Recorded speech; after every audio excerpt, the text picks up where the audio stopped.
Bonjour, ceci est la première vidéo d'une série que je vais faire sur Zenoposter pour vous apprendre à vous servir de ce logiciel d'automatisation.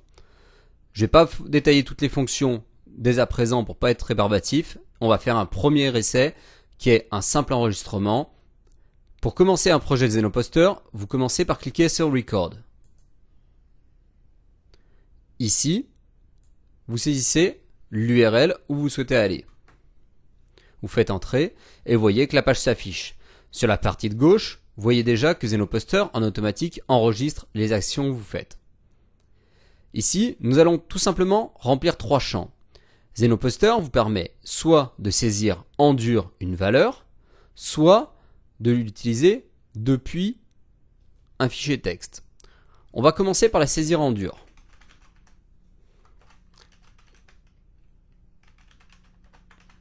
Lorsqu'on saisit notre texte et qu'on clique à côté, on voit que Zenoposter a bien compris où il fallait enregistrer et quel texte il fallait enregistrer.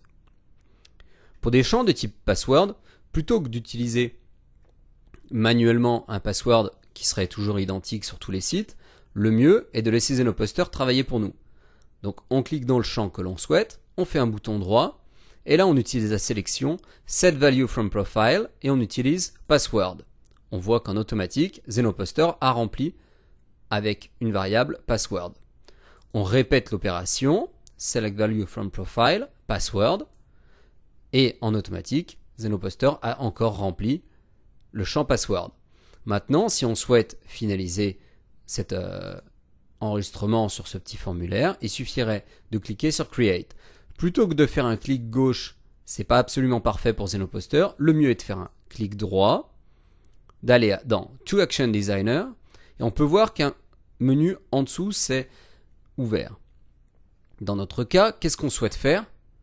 Un clic gauche. On va donc dans Rise, et là on voit qu'il y a un event qui s'appelle Click. On voit ici que Zeno a bien compris que c'était ce bouton qu'on souhaitait cliquer. On va cliquer sur Test pour voir si ça fonctionne. On voit que ça a fonctionné. On clique donc sur Add to Project, et on voit apparaître ici le bouton Click que nous avons créé. Tout à l'heure, je vous ai dit qu'on avait rentré en dur l'adresse email. Maintenant, l'idéal lorsqu'on souhaite automatiser est de ne pas toujours utiliser le même mail. On va donc aller dans Advanced Editor pour apporter quelques changements à notre template qui est ici.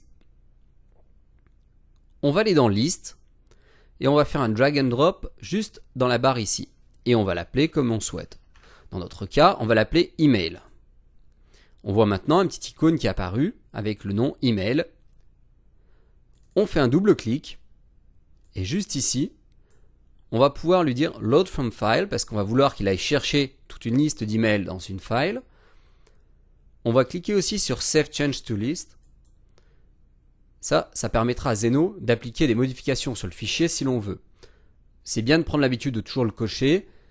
Si vous ne faites aucune modification par la suite, ça ne changera rien, mais ça vous évitera de ne pas comprendre pourquoi Zeno n'arrive pas à apporter des modifications à votre fichier texte si vous avez besoin. Par exemple, si vous souhaitez supprimer une ligne, on va voir tout à l'heure, c'est bien d'avoir coché ça, sinon Zeno ne pourra pas le faire. Dans File Path, vous allez sélectionner l'endroit où se trouve votre fichier texte. Donc là, on l'a mis dans un sous-dossier ressources. C'est bien d'utiliser des sous-dossiers avec un seul compte par exemple pour tous les projets, ça permet de gagner du temps. Donc là, on a cliqué sur email, on fait enregistrer. Il nous signale qu'on l'a pas enregistré dans le bon format, c'est pas grave, étant donné les informations qu'il y a dedans, on sait que ça posera pas de soucis. Là, on peut fermer. Là, on a fait que la moitié du travail. On a dit à Zenoposter où se trouvait le fichier email.txt qui lui a permis de savoir ce qu'il y avait à l'intérieur, mais on lui a pas dit qu'en faire. On va prendre donc l'action qui s'appelle List Processing et on va la mettre avant l'endroit dont on aura besoin. On voit pour l'instant qu'il apparaît Undefined List Action. Ça vient du fait qu'actuellement, on n'a toujours pas renseigné à Zeno ce que l'on voulait faire avec cette action-là. Lorsque l'on a double-cliqué dessus, il est ouvert ce petit menu. Tout d'abord, on commence par lui dire quelle liste on veut utiliser. Ici, c'est assez simple puisqu'on n'en a qu'une, mais vous verrez que dans le futur, lorsqu'on fera des projets un peu plus compliqués, on peut en avoir beaucoup. C'est donc important de bien nommer les listes lorsqu'on les crée et de ne pas seulement mettre numéro 1, 2, 3, 4. En dessous, il faut lui dire ce que l'on veut faire. Zeno propose plein de fonctions. Pour l'instant, on ne va pas toutes les détailler. Celle qui nous intéresse aujourd'hui, c'est getLine. Ça permet de prendre une ligne. Ensuite, on doit lui dire laquelle on veut. On peut soit prendre la première, une au hasard, ou une ligne en particulier, ou d'autres lignes, etc. Dans notre cas, on va partir du principe que c'est la première.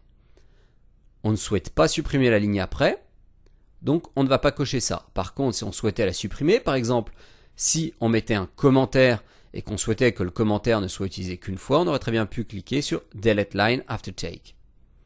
Une fois qu'on a dit tout ça à Zeno, il faut lui dire dans quelle variable on veut le mettre. On va cliquer, on fait New, et on va l'appeler Email.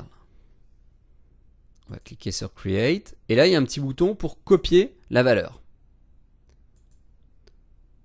On va ouvrir maintenant l'endroit où on avait noté notre mail en dur, et on va faire un double clic.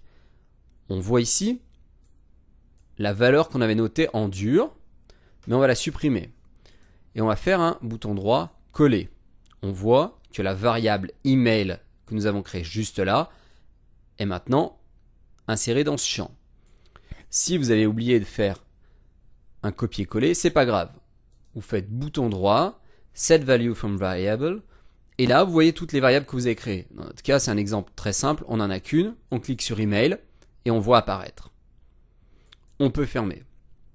Voilà notre template maintenant, qui est entièrement automatisé. En automatique, il va donc vider les cookies, aller sur cette page, récupérer la première ligne du fichier email qui se trouve juste là, insérer un password, insérer un autre password et cliquer sur clic. N'oubliez pas de bien sauvegarder, ça va être important, surtout si vous voulez revérifier si votre template fonctionne. Donc là, pour notre exemple, on va l'appeler Simple Registration. Et on va retourner dans Recording and Debug. Et là, on va cliquer sur Restart et Step by Step. Ça va nous permettre de manuellement cliquer sur chaque bouton. Si on voulait gagner du temps, on aurait aussi pu cliquer directement sur ce bouton-là. Et là, il allait tout exécuter le plus rapidement possible pour lui, jusque-là. C'est intéressant lorsque vous savez que votre template fonctionne parfaitement et que vous souhaitez simplement le relancer. Dans notre cas, on va prendre le temps pour s'assurer que tout fonctionne parfaitement. Là, on voit que le mail a bien été noté, que le password est bien noté et que le bouton a bien fonctionné. Donc, notre template d'essai a parfaitement fonctionné. Dans une prochaine vidéo, on va voir comment faire des enregistrements avec les CAPTCHA sur un autre site proposé par Zenolab. Merci, à bientôt.